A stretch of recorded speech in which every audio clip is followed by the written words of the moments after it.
So I'm with Michael Wagner. His friends like to call him Mike. Oh, Mike. I have I have just watched the video whew, with you sharing your two pictures, explaining your two pictures to your children. And I have never been, I'm trying to think of when last I was actually this blown away by anything I've ever seen. I just want to thank you. You have touched me to the core. You've touched me to the core just in terms of, it's one of the most, we did this workshop and this exercise came out of the workshop on awakening conscious leadership. And in the workshop, we actually spoke about leadership being an act of influence tethered to noble purpose. And we realized, I invited you to reflect where you have influence in your life as a leader. And there's no greater place that we have influence than with our kids. So it's, people think about leadership as being kind of somehow you're like a senior leader in an organization, but actually leadership is not a role, it's a way of being. And the most profound ways we show up with influence, leadership influence, is with our children.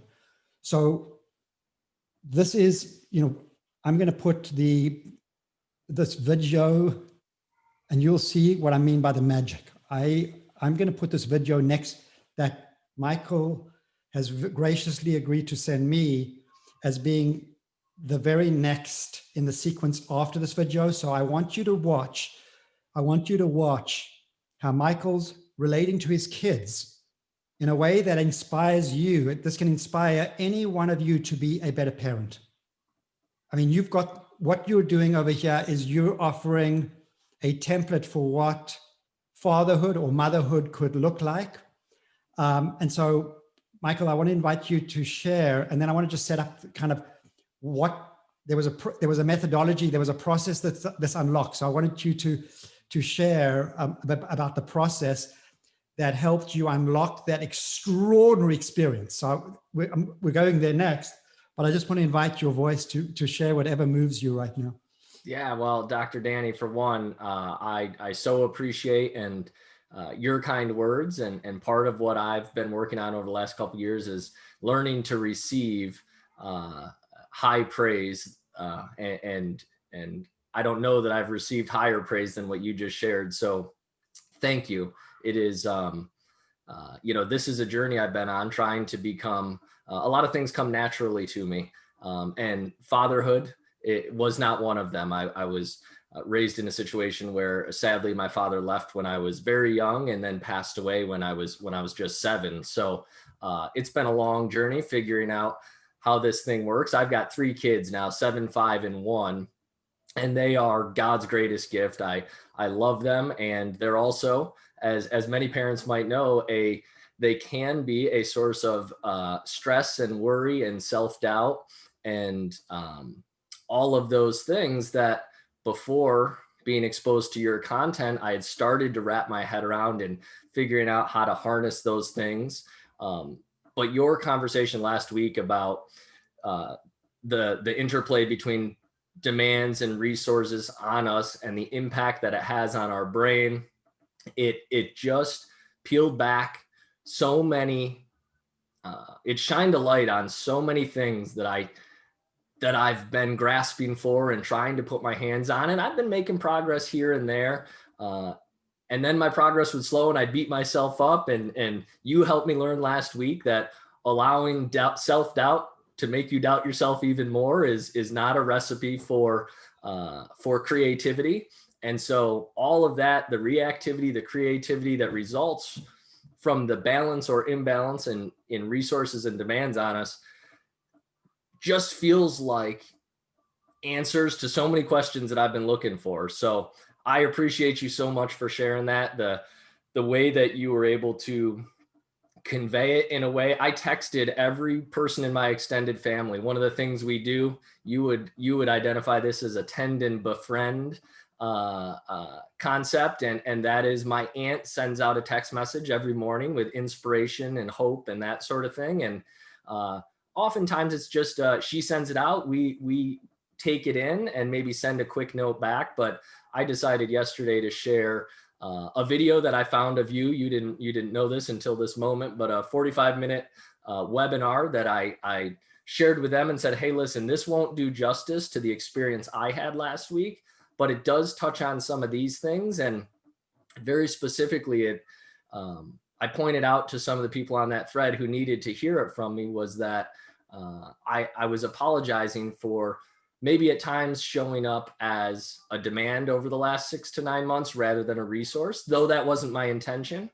And so I say that, I know I'm quite long-winded, but I want to give you and everybody else the impression that you, in a very short time, through your extreme knowledge, your incredible ability to articulate these things, impacted not only me, and when I say me, I mean to the depths of my soul, into my heart in a way that I haven't felt probably ever, but also my 3 children, my wife, my extended family, particularly my sisters, who we're dealing with COVID in each of our own individual ways, and it's stressful on all of us. And there's been some rub there, despite the fact that we love each other endlessly. There's been some stuff there that you have allowed or provided me with tools that will allow us to move forward more efficiently toward full resolution. And then I don't need to go into the less important stuff, but I've had things happen in my business over the last couple of weeks where I've been coaching people, and the reactivity creativity cycle 3 times, once this morning and twice either yesterday or the day before, have I been able to share with my students your reactivity and creativity demands and resource concepts in a way to that they were able to take in and use to unstick themselves.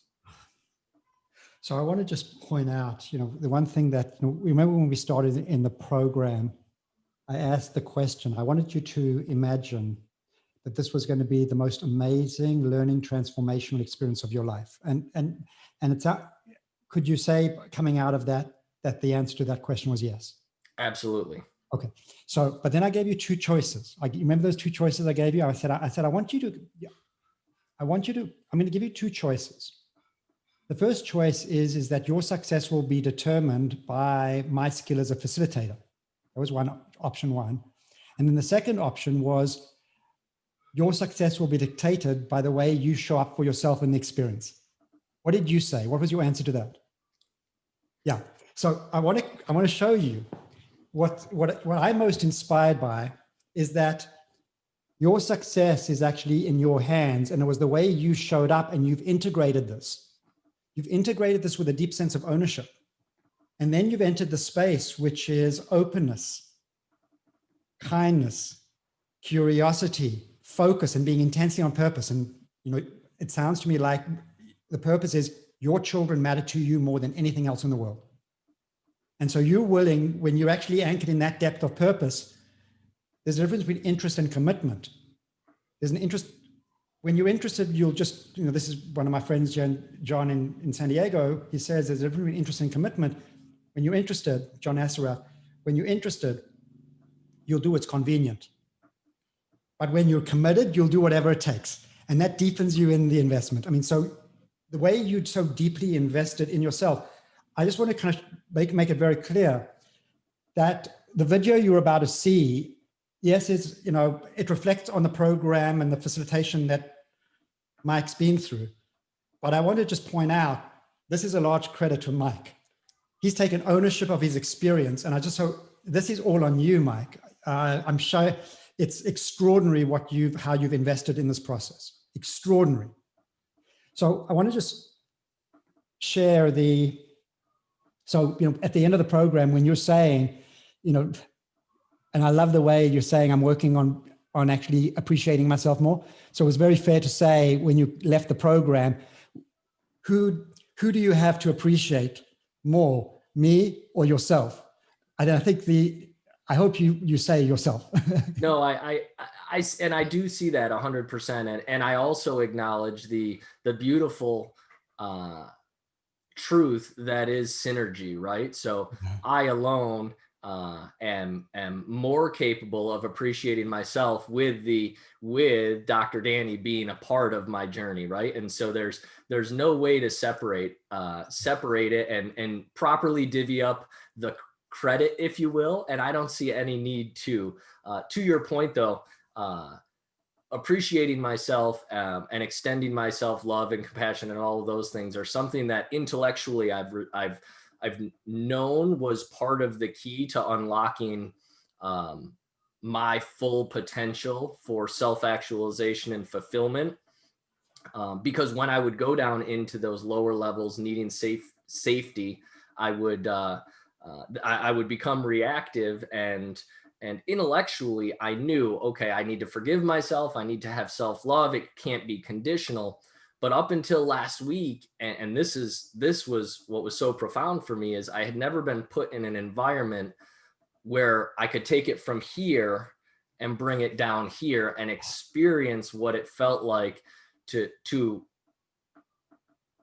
be accepting of myself rather than think I should accept myself, if that makes sense. Well, and let me tell you, this next video coming up, so we're actually creating a teaser for the next video, to watch how your kids hug you, to watch how you actually are explaining this process. And in so doing, they naturally, you're so loving, you're so much in a heart space where you're sharing this with your kids. And sometimes you use technical words. And so, I was sharing this with my wife, and she says, well, I'm wondering if they can understand that. And I said to her, they understand it at a heart level, because it's not the words that Mike's sharing. It's the emotional tone with which he's sharing it. And they got you, even though sometimes you were working you were working using technical terms, and it didn't matter because they felt your heart space and they responded in kind. So would it be okay if we set up, if I give some context for the exercise that you went through? Yeah, please do. And then that way, again, if you are inspired to want to go through, that exercise, whether or not you actually elect to go through the 3-day, online awakening conscious leadership experience, I want to give you this exercise. I just want, to give you a deep sense, this exercise alone is really powerful. And I learned this exercise. I adapted this exercise from, I want to give credit to Jim Gordon. This is where I originally learned this exercise from. And it's powerful. So the first thing is I had everybody in the program and Michael draw 2 pictures. And so, let me see if I can actually find, the pages over here. Okay. Give me a second. I think I've got these. There's actually the actual pages in the book. So the actual pages in the book, let me go here. This is so cool. So there were 2 drawings. Let me see if I've got the actual, oh, this is so cool. I've got the actual exercise itself here. Oh, all right. So I'm going to go here. So the first drawing, and, we had everybody, take 3 or 4 minutes to draw two drawings. And so the first drawing was the drawing of life as is. It was life as is. And so you were given the instruction to just draw that, and there's some journaling music, and you just let go. Whatever your life is right now, the snapshot of your life as it is right now, let anything, don't try to think too analytically about it. Just let your hands go with all of these colored pens and markers, and just let your hand, and allow yourself to be surprised by what shows up. Is that fair to say that and anything goes? Abstract pictures, just stick figures, words, anything goes. So it's a freehand creative. Yeah, and Dr. Danny, I'll just interject very briefly. I will tell you my initial, if I'm being fully authentic and transparent with you, my initial reaction to this was, come on. I can't draw anything. I wouldn't describe myself necessarily as creative in this way, right? Yes. I can be creative in other ways, but this is not my realm or my zone of genius, if you will. So I was a little resistant, but I simply made the choice to play all out because you had set the stage in the beginning that said, hey, what you get out of this is dependent more on you than on what I say from the stage here. So play all out. And that comment that you made in the beginning came to the front of my awareness as we were starting this exercise. So that's a great, that's really a wonderful, embodiment of, these are qualities of high performance conscious leadership. And the first premise of that is it's an act of responsibility and it's ownership. And so you are willing to invest in setting aside your skepticism. And we did say the artistic merit was the least, important aspect of this. It was more about actually investing in the process, whatever shows up. And you played full out. And so that is actually giving everybody a sense of what does it mean to play full out. And so we then set that picture aside. That was about 3 or 4 minutes. And then we did a kind of a couple of breaths just to set that aside. And I think then I had you do a mini mindfulness. So we begin to actually go into, you begin to shift, and I have you imagine into your second picture, even before you draw it. And the second picture is a picture of your life well lived, your flourishing life. And I gave you an opportunity to, any time horizon, some people think of their flourishing life as they want it right now, or some people think, okay, well, it's about 2 or 3 years from now. Or they think, some people think, well, how would I like my obituary to read? So I give, wide open space. By the way, what was the time horizon that you chose for that? For me, it was, I don't know that, and I might have broken a rule here, but that's okay, that I dialed something in. This has been a concept that a restriction, if you will, that I've been trying to work through. So really the time frame for me in this instance didn't hold much bearing, because Right. what I share in the drawing is there's a never-ending pursuit to become increasingly that. So, outstanding. Oh, that's great. So so what you're doing is you're developing a relationship with your future self, your continually evolving future self. And this is where you actually, when we're deeply thinking about our future self, our relationship with our future self, and with the values and the purpose, and ultimately embodying what your flourishing life looks like. Ultimately, what is your version of your life well lived, your full version, and you're continually growing into that. So I'm imagining that there was a different experience. You remember when you were drawing the first picture, there was a certain kind of energy around that. Mm-hmm. What was the energy when you started drawing this picture? It was, how could I best describe it? It was excitement, and it was creativity, and it was optimism and dilation. It was opening, right? It was everything. It was abundance. It was all of these things that are opposite of the constriction that I kind of showed in my first picture. Okay, well, so at this point, we then went into small breakout rooms. I think there were 3 in these breakouts. Was it 2 or was it 3 in the breakout? It was 3. Okay, so we on Zoom you can do breakouts, and John Berghoff led the instruction in terms of how to go into the breakouts, which was masterful. And then each person shared. Do you remember how long we shared for? I think it was about 4 minutes each, or like. Yeah, I think it was 4 to 6 in there, somewhere in there. Yeah, so I just want you to think about how far and how deep you can go when you're sharing from the place of pictures and metaphor. It's so powerful because you can go so much deeper. It's so visceral, right? That you can share literally a world by sharing two minutes a picture, essentially. Did you have a sense of that? Absolutely. The depth of which you can go far deeper in a short space of time. So you might think, well, how do you convey your life as a snapshot now, as a snapshot, and then as a snapshot now, and then a snapshot of your recipe for your life well lived, your flourishing life, in 4 minutes? That may seem like an impossibility, and yet it's possible. And I would go so far as to say, not only is it possible, but that time constraint puts a challenge stress, if you will, into the equation that forces you to articulate what you want to say and to find a way to express it in 120 seconds instead of a TED talk, right? Exactly right. So what it does is it creates a distillation of the essence of each, right? So Yeah. can we actually imagine that you were in a breakout room? I want to kind of put people to, you're in a Zoom breakout room, you're with, you can say you're in a Zoom breakout room of 2, except that you now probably have 1,000 people or 1,000,000 people watching this video. So you have, you're sharing, with a global community who I'm sure right now, I'm imagining you're locked in with eager anticipation to see the pictures that Mike drew. So could you start out by just the way you shared your first picture and then your second picture and what they each meant to you? How did you distill the essence down of each of those pictures?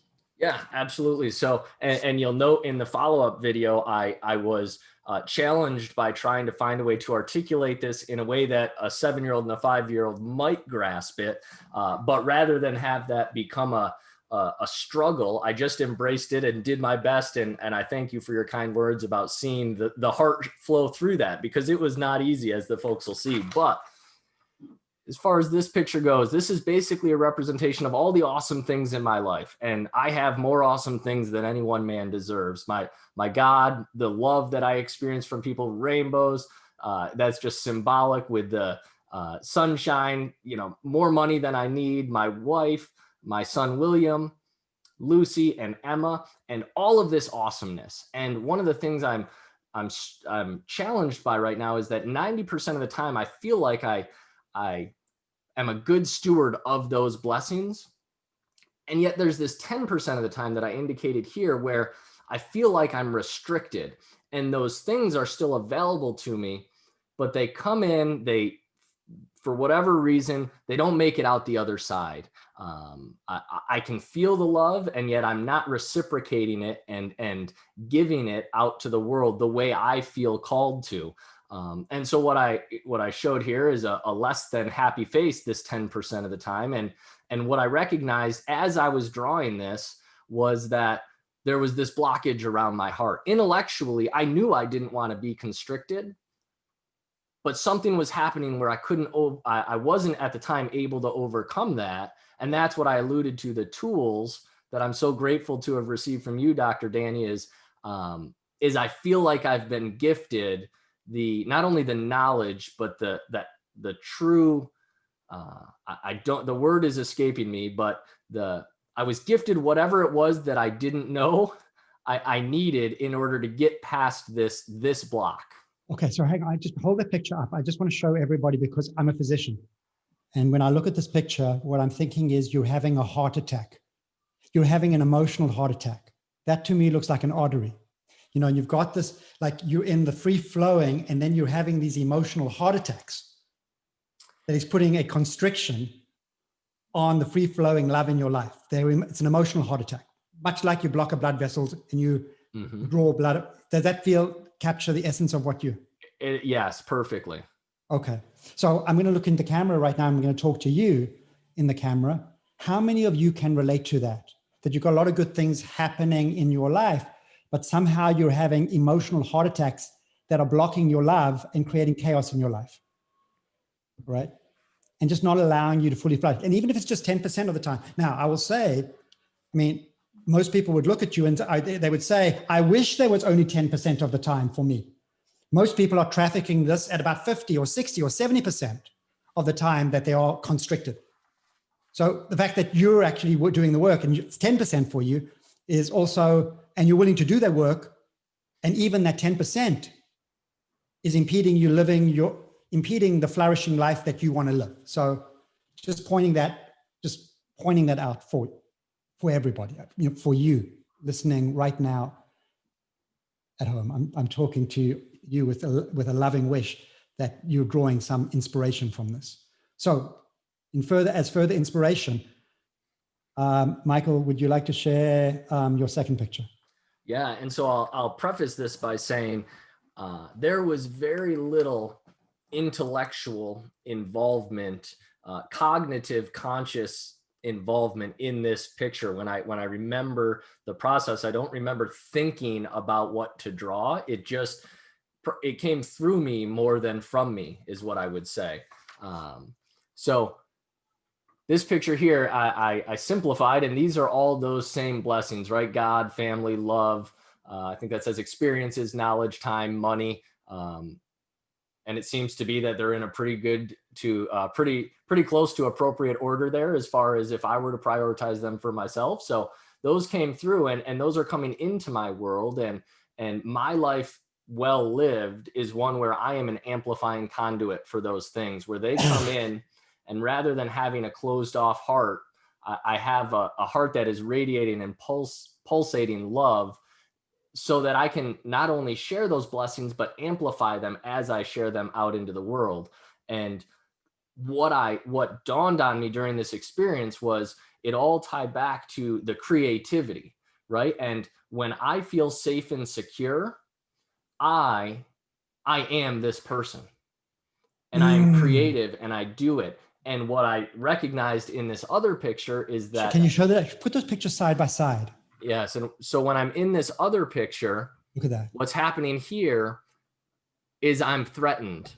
Yes. Not physically, but psychologically. I want to point out, just put those pictures back there, Mike, that in that picture where you get the constriction, you're going down into reactivity. But and that's when you're feeling threatened. And that, by the way, is when demands exceed resources. This is, we go into a state of reactivity. So these are moments in your life where you have high demands and your resources, and it can be very dynamic, like even in the afternoon where you feel depleted, we feel energetically depleted, we may be more predisposed to go into reactivity because the demands are very dynamically, relative to resources. And then what you're showing is actually when you are, you find that your inner resources, and you've got a lot of interesting enough, when I look at your qualities over there, if you hold it up a little bit more, but nice to see you. When you look at money, knowledge, experiences, love, family, God, those are all resources. Those are actually all resources that enable you to rise to meet the demands at hand and give you a sense of deep psychological safety, deep connection, where you can rise to creativity and significance, in the world. And so you can feel this move. It's like, even if it's 10%, boom, you're in reactivity, triggered. Demands are greater than resources. And when your resources exceed demands, you naturally rise to a state of creativity where you can become an amplifying conduit. So I just want to point out how absolutely glorious those pictures are, in expressing. I mean, I teach that concept by actually, in my program, by, mapping essentially the brain to Maslow's hierarchy of needs, safety, belonging, and significance. And so in that, if you can imagine, in that frame, well, actually, let me see I don't want to waste my time, but just in terms of kind of bringing up another image, but if you imagine that, Maslow's hierarchy of needs, and you just simply put demands and resources as the equation, when demands exceed resources, we actually we go down into a state of reactivity, exactly what Mike has shared. And so ultimately we go down to the safety frame, reactive. We forego love and belonging where we feel disconnected. We forego what gives us a sense of significance. So we have a reduced sense of accomplishment in some ways. And those three, interestingly enough, if that continues for weeks or months on end, those three experiences, exhaustion, disconnection, and reduced sense of accomplishment, those are the three gold standard hallmarks of burnout. So the fact that you only have that 10% of the time, probably keeps you, out of a feeling of burnout. But there are many people out here whose demands and resources are chronically exceeded. It's not just the 10%, it's chronic. So I just want you to know, if you're feeling reactive more than that, and you're feeling somewhat burnt out, I just want you to know, please know it's not your fault.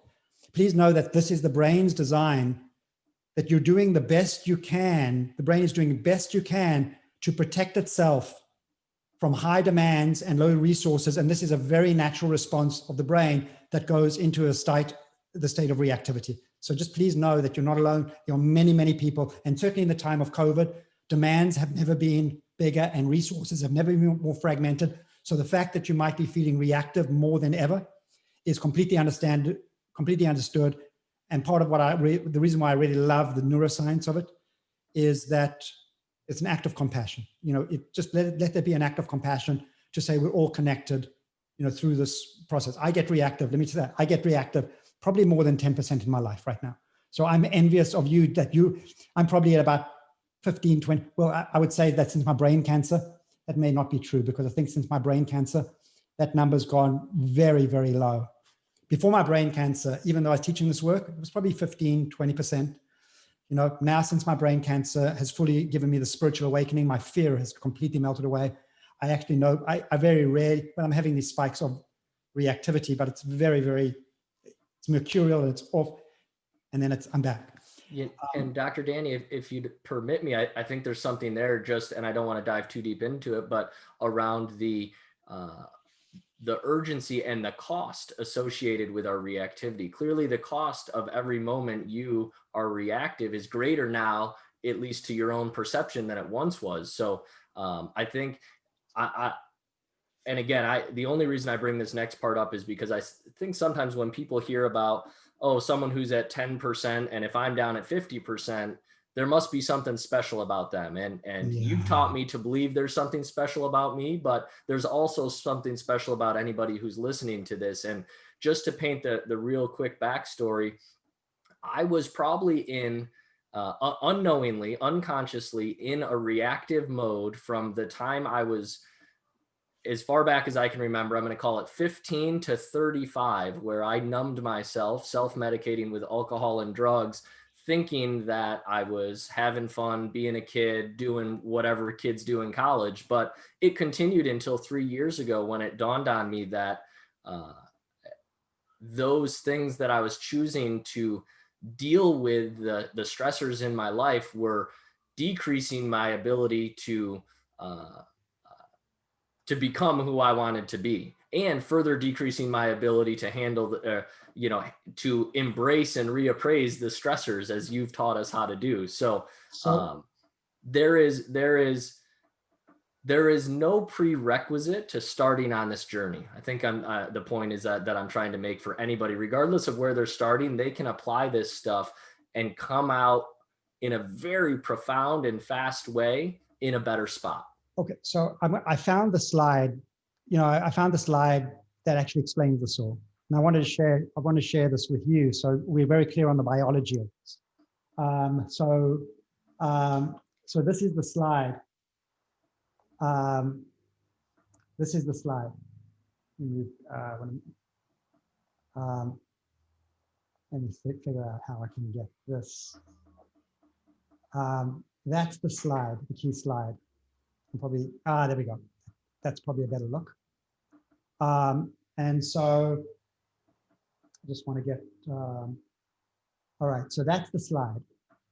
And so what we're saying is, we get the focus going a little bit better. Yeah. Can you see the slide? Is it coming through? Okay. So what this illustrates, this is the three-part evolutionary structure of the brain. There's an evolutionary model of the brain where the brain develops from the bottom up and the back forward. And this is, from the work of, it's really a conceptual model more than anything, because the brain's very heavily networked. This is a very simplified model of the brain that's powerful, but it's a conceptual model where the brain develops from the bottom up and the back forward. And so you've got these triune means three. And so the brain stem over here is largely focused on safety and survival. These are the most powerful circuits in the brain. And then you've got this middle section over here called the second part of the triune brain. It's called the paleomammalian brain. Also the limbic system, and it's got a number of many functions, one of which is it gives rise to the capacity for pair bonding and nurturing. So this is the part of the brain that begins to give rise to our capacity for love and belonging. But that's more broadly distributed in the brain, as well. But this is where, there's a rise of that. And then this top part of the brain is the neocortex. So below the neocortex, all of this is subconscious. So you can think about this as our mindless responses. When you get to the top part of the brain, this is our thinking conscious brain. So when we're talking about awakening conscious leadership, it very much involves the rise up to this part of the brain. And the neocortex is the seat of conscious awareness. And then we've got this, this part of, in front of the neocortex, the prefrontal cortex. The prefrontal cortex. and if you were going to designate a CEO of the brain, and many are leaders in organizations, this is the part you want to run the show, because the capacities it has over here map into, this integrates all levels below it. So this part of the brain, whereas if you think about, as you go into, well, so this part of the brain, you know, the functions are emotional regulation. Ultimately, there are fibers that actually go into, there's an amygdala in over here, and the amygdala in that middle part of the brain is scanning for danger, continually scanning for danger. Am I safe or not safe? Am I safe or not safe? Am I safe or not? Is this a reward or threat to my time? And the moment you match for unsafe, and our brain is Velcro for negative experience and Teflon for good experiences, so we're highly predisposed to unsafe. First, you know, brain is safety first. We go, boom, trigger fight and flight responses all the way down, which leads into the reactive low performance leadership characteristics. So ultimately we go into fight and flight. When we are triggered, we go into fight and flight reactivity. And some of that is very helpful when it comes to physical danger. So when hypervigilant for COVID contagion, for example, is an adaptive response. But when it comes to the psychological threats of stress and self-doubt, that leads us into this leads us into our emotional heart attack, because it leads us into fighting for control, taking flight from anything that leaves us feeling out of control. It leads us into fighting to prove self-worth, or taking flight from anything that triggers self-doubt. And it puts a tremendous strain on relationships. There's that emotional reactivity. And so that's the 10% that you have, which is a low performance leadership state. Because leadership's an act of influence, right? And that, because it's socially and emotionally contagious, that reactivity, no doubt, ripples out with social and emotional contagion in your household. You probably find that when you're in that space, your kids are more rangy than they otherwise usually would be. So that's the gravitational pull is all the way down over here into reactivity.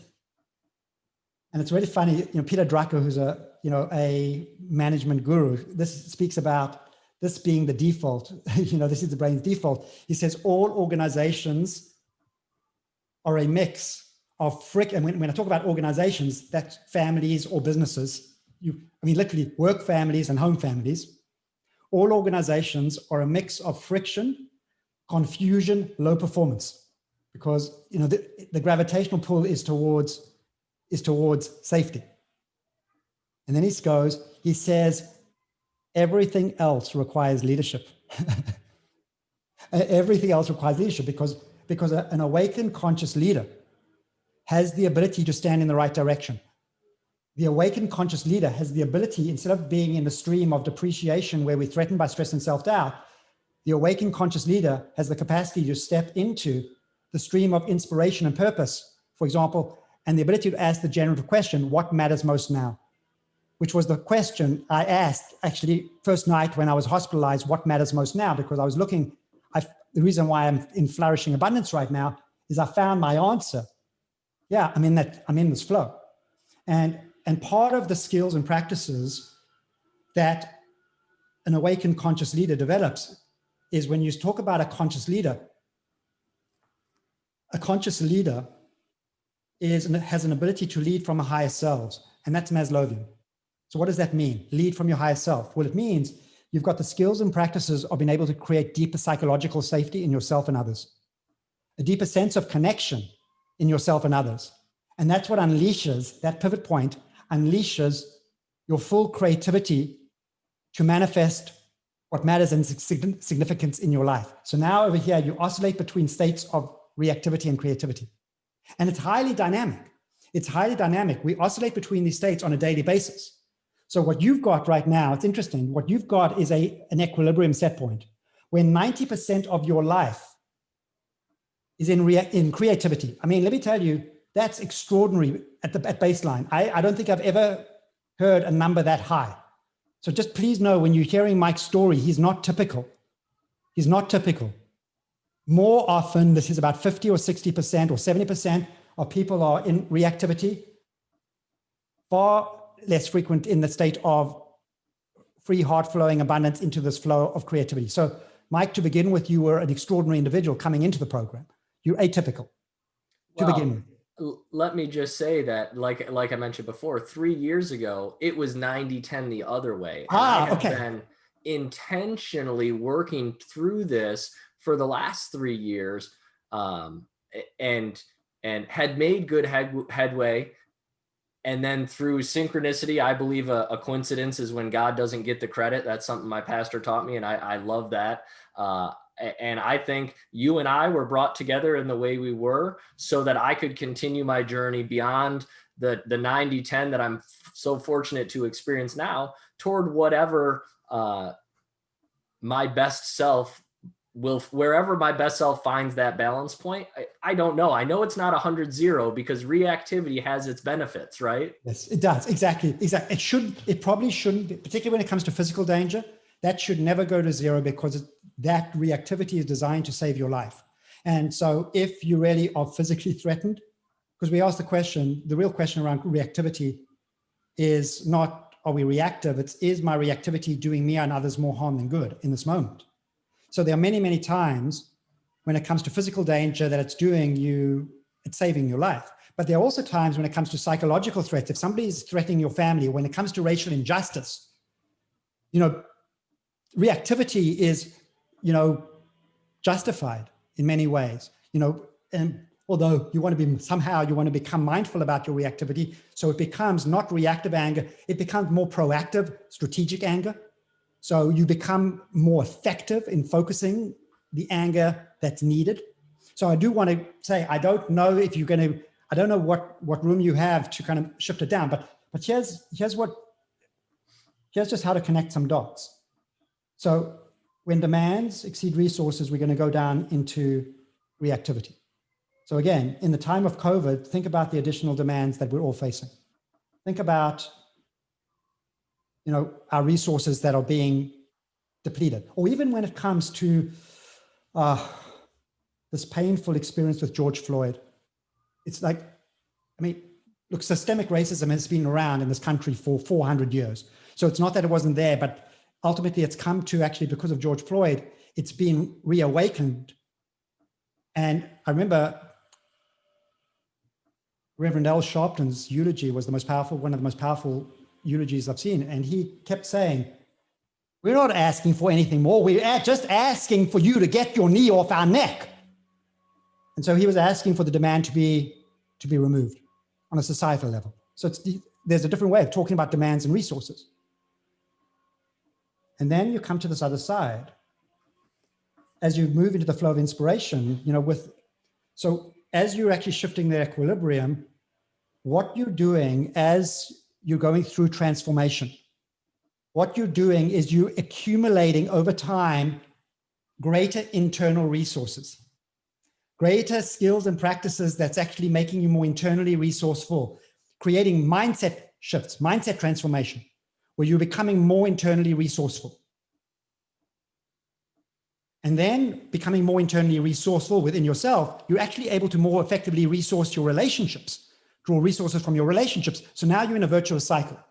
And that enables you to actually meet the demands at hand and actually create psychological safety, deeper connection within yourself and others, and greater sense of meaning, significance that comes from actually opening up your creative mindset. And so actually, when when Reverend Al Sharpton said, all we're asking is that you take your knee off our neck, I think we can do better, especially individuals that have grown up with white privilege. I think us individuals that have grown up with white privilege actually need to actually do a better job of bringing resources to bear to creating greater psychological safety, like even in our implicit bias, asking the question, how might I be showing up as a demand in ways that I can't even imagine? It might be imposing myself as a demand more than a resource on my Black brother or sister.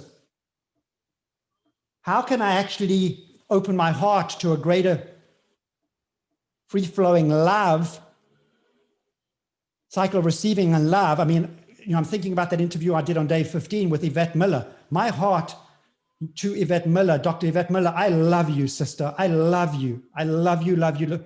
I love you like a soul sister. She's become a soul sister because we've transcended, we've come out of the safety frame and we're in a free-flowing discussion where we have enough psychological safety that we can actually have raw and authentic conversations. We can speak our truth. And I'm just saying that that cycle of receiving and giving love is not always, it's not nice. I just want to be very clear that we're not, there's this flow channel of growth that runs, borrowing from Patrick Lencioni, as you're moving up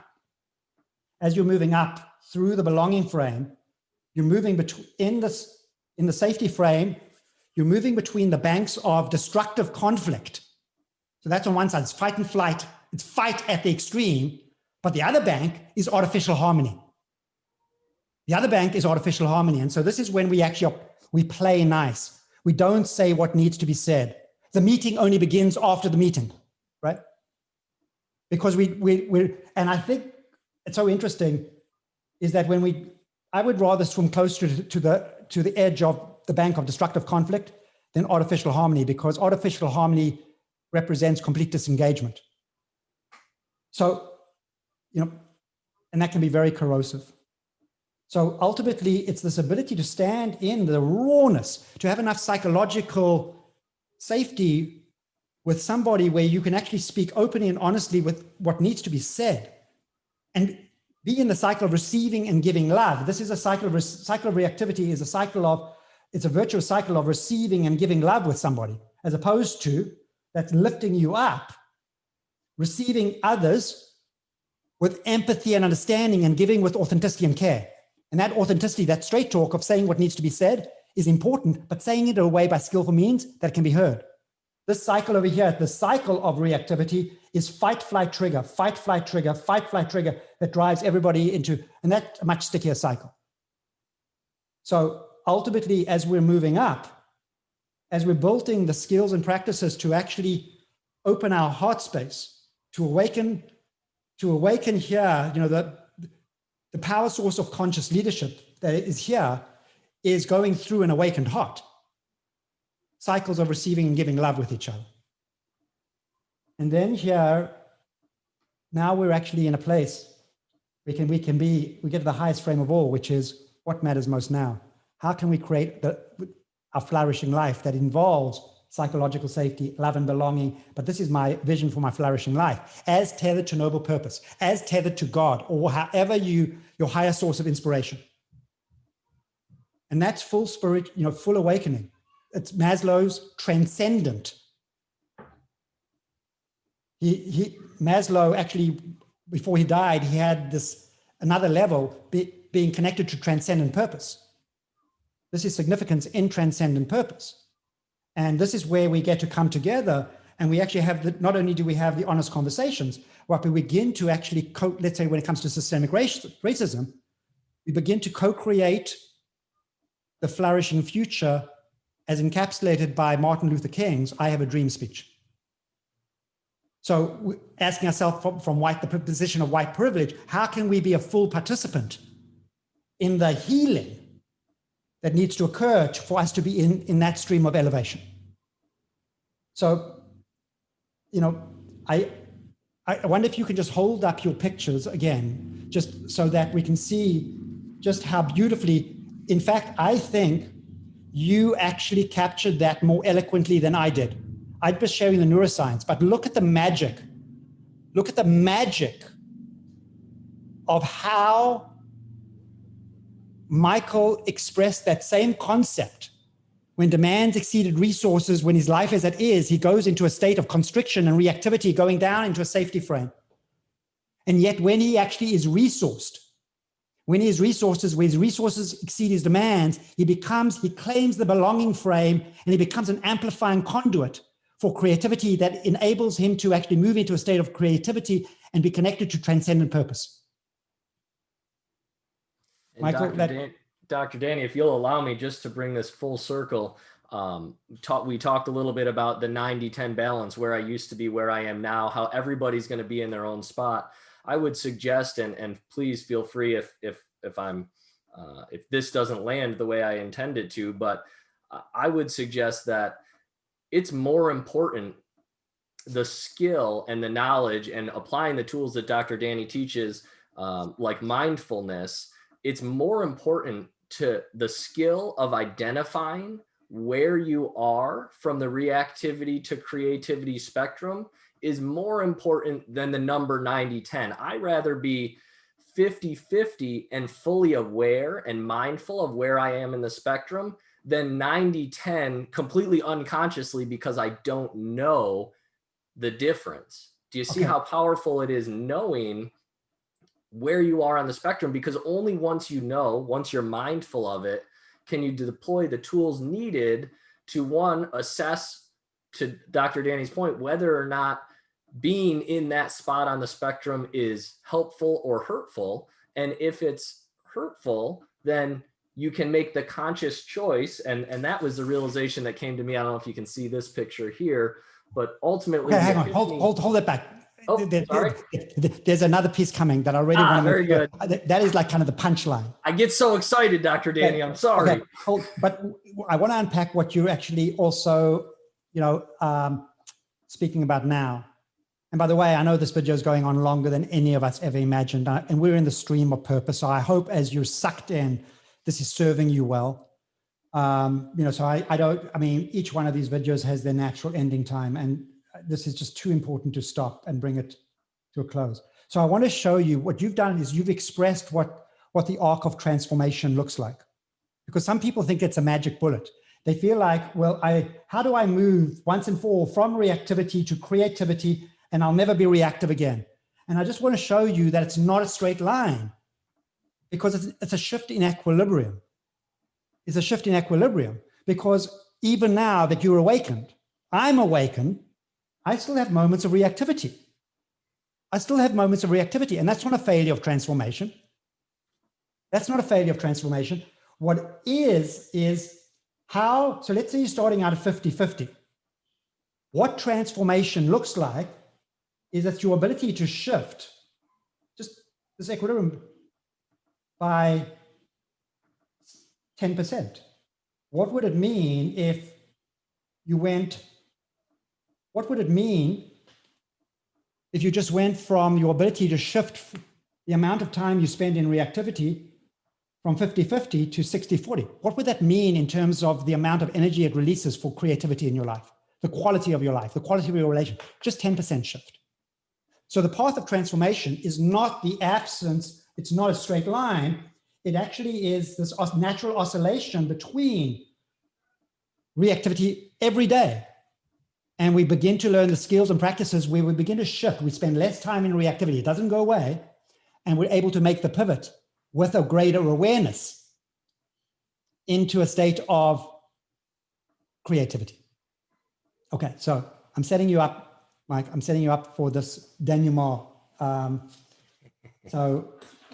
Well, yeah, I mean, what I want to share is just that, for the longest time, I was trying to wrestle my way from 90% to 95%, right? And realized in that wrestling, I was allowing my stress to be a greater stressor rather than deploying the tool of mindfulness. And so what Dr. Danny was able to help me understand is, in those moments, if I can just take enough time to pause, acknowledge and appreciate my feelings. So if that's, for me, that's feeling hot. If my kids are misbehaving and getting under my skin, they're purposely pushing my buttons, being defiant or disobedient, that gets to me. And in the past, I would get hot and then react in a way that was not in alignment with how I felt about them. And then I would hate myself temporarily because I was fearful that I was sending them a message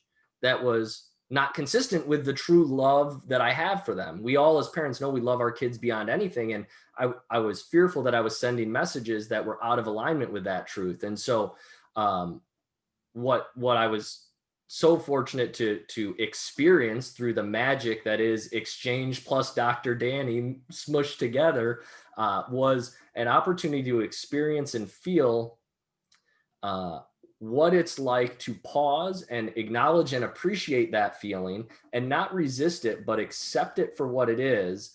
And then through my own conscious choice, because again, and there's more to this, Dr. Danny in his book goes through the process by which we breathe, to take a moment, to label it, to bring our prefrontal cortex back online. And I am in love with that book. It's been on my nightstand since the first day I met you, Dr. Danny. And so going back to it, what you can do is these series of events or very simple tactics, because your brain can't handle anything other than simple when it's in that reactive state, to get to a spot where you now reclaim the power to, as I spoiled. Oh, no, wait, whoa. I've got to, I have to just, there's one piece of this. I have to show this one piece.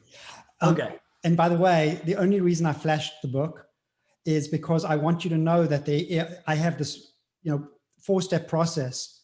It's a very, these 4 steps are the steps of elevation.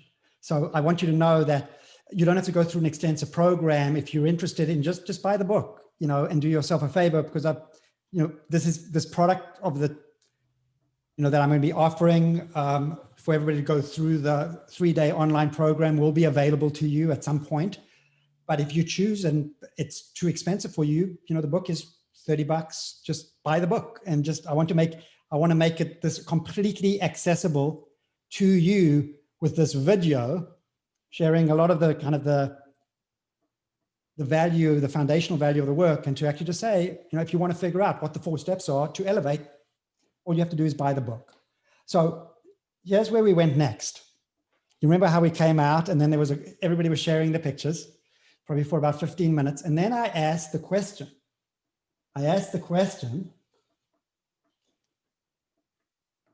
why these 2 drawings?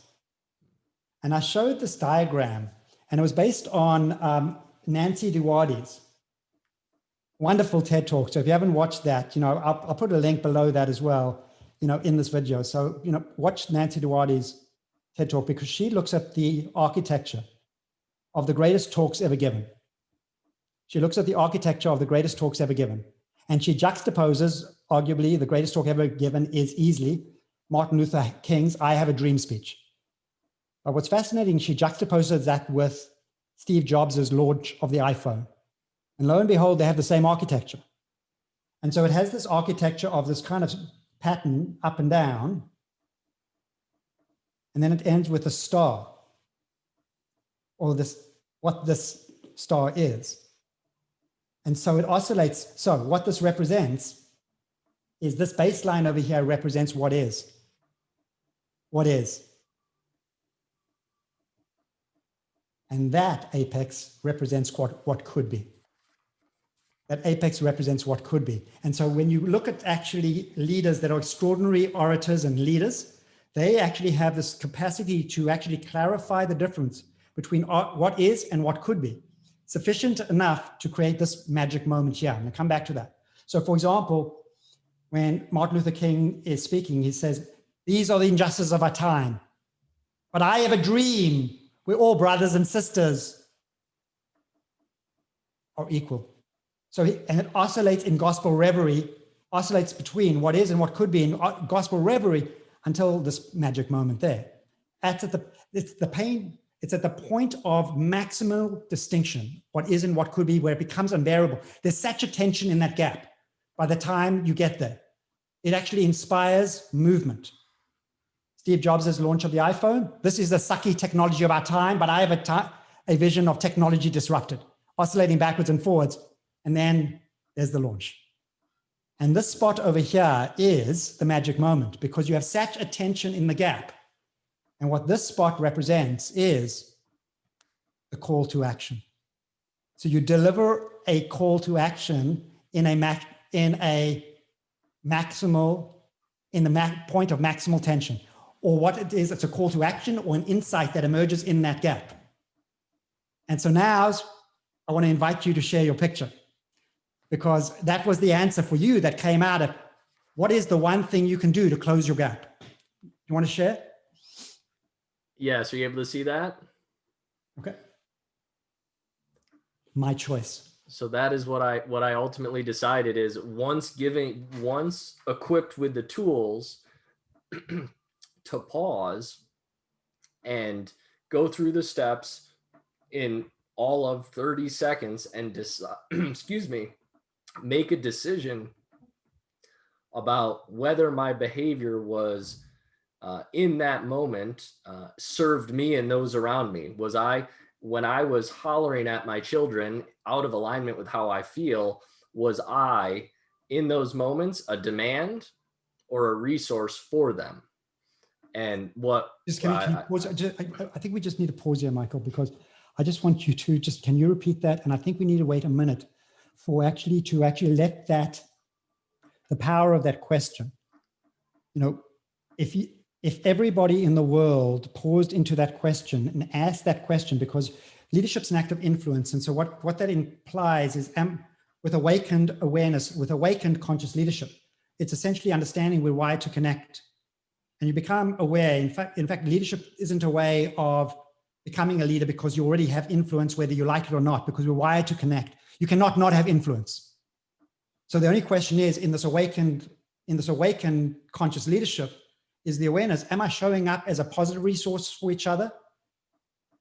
Or am I showing up as a negative? Sorry, am I showing up as a positive influence for somebody? Or am I showing up as a negative influence? But what you're unpacking is an even deeper question, because it gives greater specificity. So just, can you repeat that? The deepest question of all as an awakened conscious leader. Yeah. Can you repeat that revelation that you have? I can, and I'm happy to. And I don't need to add any additional context other than to just share it. And that is, the question becomes, am I showing up as a resource for these people? In this case, my kids, could be anybody else that you come into contact with, or am I showing up as a demand? So let's pause here. And I want you to let you have that question sink into your heart. And imagine how you can hold the presence of that to recalibrate all your relationships. And then I want you to imagine, not only do you live that within yourself, and then imagine as we're going out into our families, asking that question in our families, and then going beyond our work families from our home families to our work families. And imagine if we actually asked that in every touch point of relationships at work. Then I want to go broader than that. And I want you to just think about it, every level of this polarization we find ourselves in, which is fragmenting. What if everybody asked that same question across the political spectrum, across differences in race, sex, sexual orientation?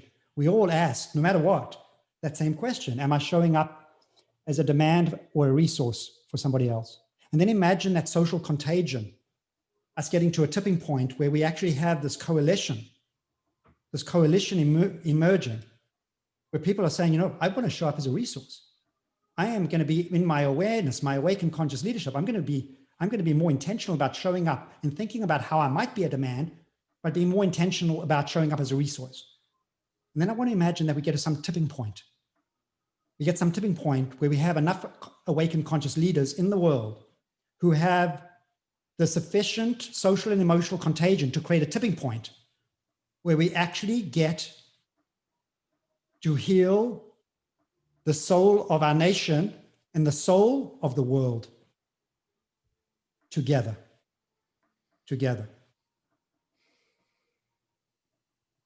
And let us say amen, to give credit to the ultimate source of inspiration that is ultimately guiding all of this knowledge flow through. It's not me speaking with a clever mind. It's coming through me. So I also want to give ultimate. I'm a servant in this flow. That's all. So I'm wondering if we can pause over here, because I'd like to meet your children. We can go take a brief bio break. I'm going to pause the video. Would you be willing to go and get your kids so I can meet, and we'll do like a 5-minute wrap up? For sure. But let me see, before you get your kids, is there any before you get your kids, do you feel moved to offer anything else that you want to share? I think I've done as well as I can to try to articulate the profound impact that our meeting has had, and that the concepts and content that you've shared with me, the impact that that's had on virtually every aspect of my life, and I don't see an end coming to that. And so I just want to say thank you, Dr. Danny. Nothing more to add. It would be my great honor to bring these three rowdy kids up and show you in just a minute. Well, I want to actually kind of, just have a caveat on that. I actually don't think you've expressed fully the most powerful expression of this. I think that's coming in your next video. So I'm saying it's a great setup for the next video because, we've spoken conceptually to some degree right now. You're going to watch Mike and his kids. What are the names of your kids? Just William is the oldest. He's 7. And then Lucy is 5. And Emma was not in the video, but hopefully we can get her up here in a minute. Okay. So it's William, Lucy, and Emma. Okay. And is your wife with us? Is your wife? She is. Yep. Melanie. What is her name? Melanie. Melanie. Okay. We're going to meet all of Michael's family right now. And then when after this video, I want you to go straight into watching the next video, or maybe you'll need a bio break between this, like us. But come back soon and see the finest expression of this lived work. This is why the channel is called Living Well from Within. The book is Leading Well from Within, but there's an evolution of that is, you're living into, life is the curriculum. So it's the concept in the book where you're living well from within, you're living into the process. And it's the finest, it's one of the finest expressions of high performance conscious leadership I've ever seen. And you embody that as a father. You embody that as your leadership as a father. And so it's actually in those moments, it's make every moment count. You had an extraordinary moment that you created with your kids that you truly made that moment count. So I'm going to, is that cool? I'm going to pause the recording. You go, we'll pick it up and we'll pause the recording and then I'll buy a break. You go get your wife and kids. I'm so blessed that I'll get to meet them. Okay. I'm excited to introduce them to you. Okay. All right. Bye. All right. Record. Perfect. So this is the Wagner family. Here's the Wagners. This is little Emma Bean. Okay. Say hi, Emma Bean. Hi. Hi, Emma Bean. How are you? And how are you? Lucy is behind Emma. Say hi, Lucy. Hi, Lucy. How are you? I'm so happy to meet you. And William, can you say hi too, mister? Ah, hey. Do you guys remember doing the video the other day? Yes. It was, let me tell you, it was amazing. It was amazing. First of all, I just want to say, you kids, I can't even begin to describe how amazing you are. I'm just like, when I watched that video, I looked at that video and I said, these are just like incredibly beautiful kids inside and out. And I also want to give credit to where I know where this is coming from. Michael, you bear part of the credit, but I sense that Melanie bears a huge, huge part of the credit. So it's a deep honor to meet you and sense the extraordinary mother that you are, Melanie. Thank you. It's a pleasure to meet you too. Yeah. And your intuition guides you well. She deserves oodles of the credit. Yeah. Well, it is amazing. So, Melanie, can I ask you to share, have you noticed anything different about Michael since he came back from the program? Hold on. Say that one more time. Okay. Have you noticed any shift? Michael was already a pretty amazing individual. He had a pretty high baseline to begin with. Have you seen even a subtle shift since he's come back from the program? Yes, there's more calmness around him. He's more patient. So yes, I've definitely noticed some positive changes. Well, let me ask William and Lucy, because I could ask Emma, but it's so funny. When I actually had my brain cancer, because I had this word block that I couldn't go in. And so I really connect with Emma not being able to get words out right now. She's trying. She's trying, and she'll do a better job than me. But, you know, William and Lucy, well, let me ask William, what have you noticed about your dad since he's come back? What do you guys notice about Daddy? Doesn't lose his temper as often. Oh, amazing, amazing. How does that make you feel how does it make you feel when you have your daddy more present and not losing his temper? I don't think he can hear you unless he can see you, buddy. Happy. So happy. That's beautiful. And Lucy, how do you feel, sweetie? You feel good? So that's just the simplicity of it, right? That's the simplicity of it. Well, I don't want to keep folks away from the magic that is about to happen. Melanie, it's just a deep honor to meet you. I know how you have the most difficult job in the world. I just want to acknowledge that motherhood is the most difficult. It's undervalued. It's really undervalued. And so I want to acknowledge you as a mother for literally the heroic work that you're doing. Thank you. I appreciate that. Yeah. Honor to meet you too. I've heard a lot about you already from Mike. Yeah. Well, you know, the reason why it's such an honor to bless you in that way, because I'm thinking how many mothers might be listening to this. If you're a mother, you know, sometimes when, I don't know if you were working professionally before you had kids, and there's this transition where sometimes, you know, where people feel shame. They say, well, what do you do? And they'll actually put their head down, well, I'm just a mother.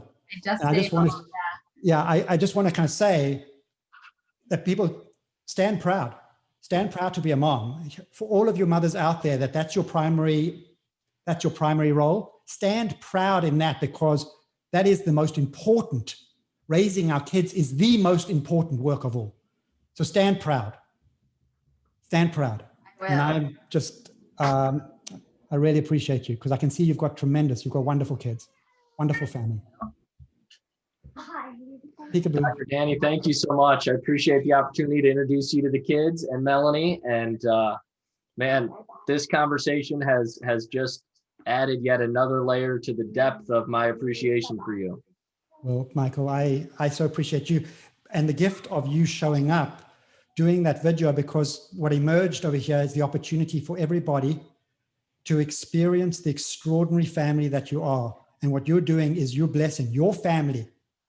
You know, part of this program is I was saying my family is blessing other families, but what I'm realizing right now is I'm inviting other families into the experience who can bless other families. And that's, you know, when you look over here at this being a fractal, you know, ultimately it's the idea is that any one of us can spark anybody else and ripple with influence, you know, out into the world. And you have just been you've been a tidal wave of positivity and for hope of what fatherhood and motherhood of a truly a family that is not only fully healed and is growing, but is actually flourishing with wellness, creating meaningful significance in the world. And I just really, I want to just, you know, honor you deeply. And I just want to end with such appreciation. Thank you from the bottom of my heart. Thank you, thank you, thank you. I love Dr. you. Danny, thank you. Okay, speak soon. Bye. We'll see you.